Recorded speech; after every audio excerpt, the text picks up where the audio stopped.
You touched the thermostat. 2 degrees. That's the war crime that fractured your office into hostile thermofactions, waging silent, sweaty conflict over air conditioning rights. And now you're sitting in a conference room with embassy lawyers because apparently a foreign diplomat thought you were trying to poison him.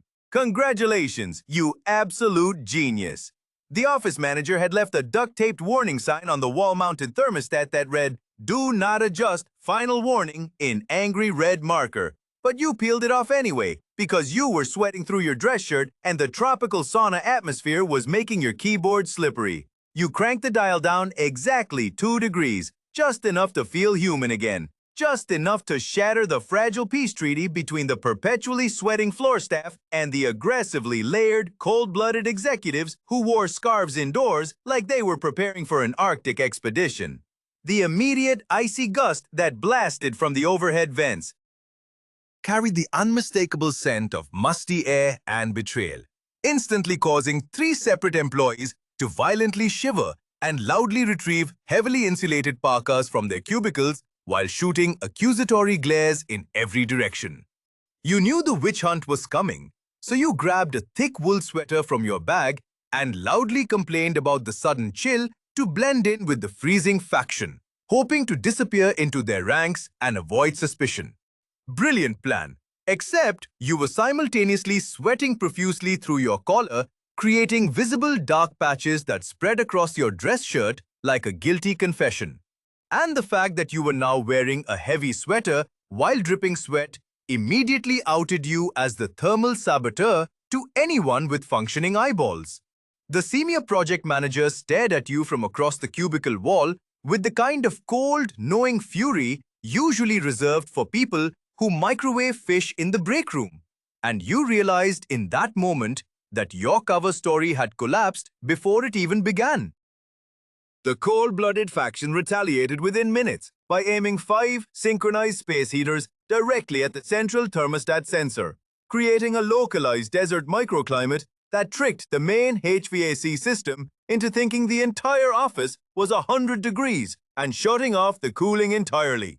The air conditioning unit made a sad wheezing sound and went silent, leaving only the aggressive hum of 5 space heaters pumping scorching horizontal blasts across the cubicle farm while the rest of the office remained a humid swamp.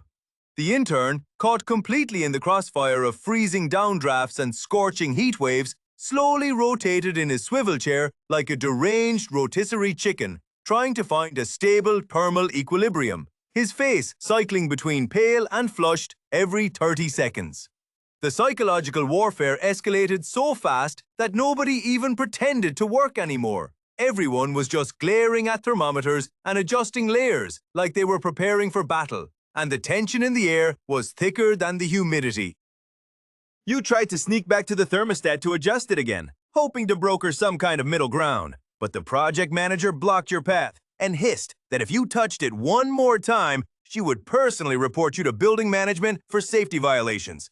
The threat hung in the air for exactly 12 seconds before the senior accountant, a normally calm man in his 40s who had been silently enduring the schizophrenic temperature fluctuations for 20 minutes, snapped completely and smashed the hallway fire alarm with a heavy metal stapler while screaming, "The HVAC is a hostile entity!"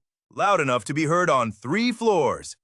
The strobe lights and deafening sirens triggered total pandemonium as everyone abandoned their desks and stampeded toward the stairwells, and you were swept along in the chaos, trying to figure out how a simple thermostat adjustment had escalated into a full building evacuation. The alarm system automatically notified the city fire department and building management.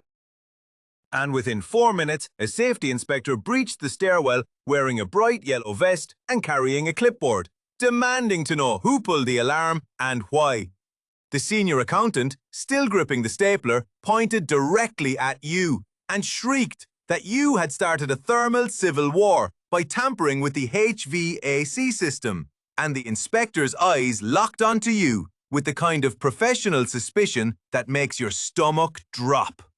You panicked and tried to defend yourself by ripping the thermostat off the drywall to prove it was malfunctioning, shouting that the HVAC was broken and not your fault, while yanking the plastic housing free and exposing the old grey insulation material stuffed into the wall cavity behind it. The safety inspector immediately halted the evacuation, donned the heavy-duty respirator from his emergency kit, and used the flashlight to inspect the exposed wall cavity, his face going grim as he muttered something about potential asbestos-containing material, and how disturbing it, without proper containment, was a serious violation. You stood there, holding the broken thermostat in your hand like a murder weapon, while the inspector pulled out a camera and started documenting the scene. And you realized you had just escalated a temperature dispute into a hazardous materials investigation. You desperately attempted to block the hole with a nearby motivational poster that read, "Teamwork makes the dream work," in cheerful blue letters, hoping to conceal the safety violation before anyone else saw it. But the draft from the HVAC system sucked the poster entirely into the wall cavity with a horrible slurping sound.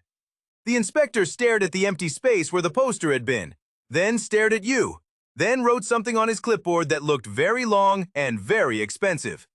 He formally cited you for intentional destruction of evidence during an active hazardous materials investigation, explaining in a flat monotone that covering up exposed insulation was not only stupid, but also a violation of state building codes, and now he was required to shut down the entire floor until a certified abatement team could inspect the walls.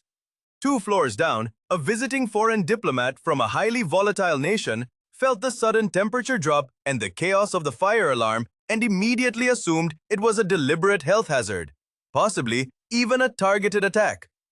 He had been in the country for less than a week on sensitive trade negotiations, and the combination of extreme temperature fluctuations and a building evacuation triggered every paranoid instinct he had developed over a career in hostile environments. He screamed into his encrypted satellite phone in rapid, clipped sentences, reporting to his embassy that he was experiencing potential environmental sabotage and demanding immediate legal intervention. The embassy took his complaint seriously because international incidents have started over far less, and within 30 minutes, 3 unmarked black sedans surrounded the building and a team of embassy lawyers locked down the elevators and confiscated the building's climate control blueprints. The standard HR reprimand you were expecting evaporated completely when building security escorted you into a windowless negotiation room heavily populated by grim-faced embassy representatives, corporate lawyers, and the building manager who looked like he wanted to throw you off the roof.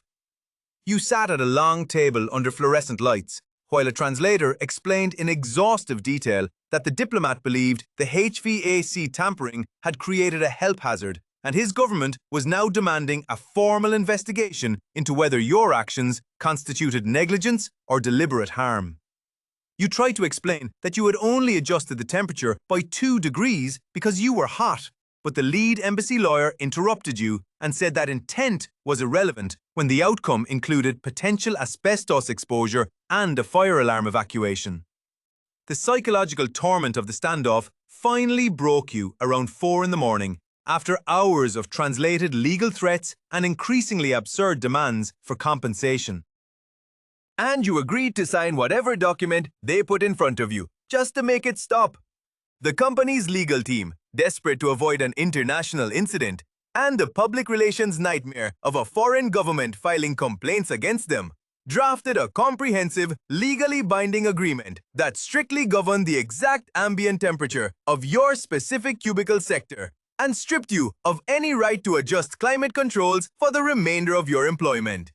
The heavy scratching sound of your pen signing the final page of the thick, intimidating document echoed loudly in the dead silence of the room, and you realized you had just forfeited your thermal autonomy because you refused to buy a personal desk fan. Your punishment was severe and entirely public. You were designated as an environmental safety risk in the company incident report, forcing you to use a personal desk fan permanently mounted to your cubicle and stay at least 10 feet away from any thermostat on any floor. The building manager installed a tamper-proof lockbox over every thermostat in the office with a sign that read, "Adjustment requires management approval. Violators will be terminated." And everyone knew it was because of you. The diplomat eventually withdrew his complaint after receiving a formal apology from the company and a guarantee that all HVAC systems had been inspected and certified safe. But the story of your thermostat meltdown spread through the entire office building like wildfire, and people you had never met started pointing at you in the elevator and whispering. The abatement team did eventually inspect the walls and determined that the insulation was not actually asbestos, but an older fiberglass material that posed minimal risk. But by then, the damage was done, and the company had already spent thousands on legal fees and emergency inspections.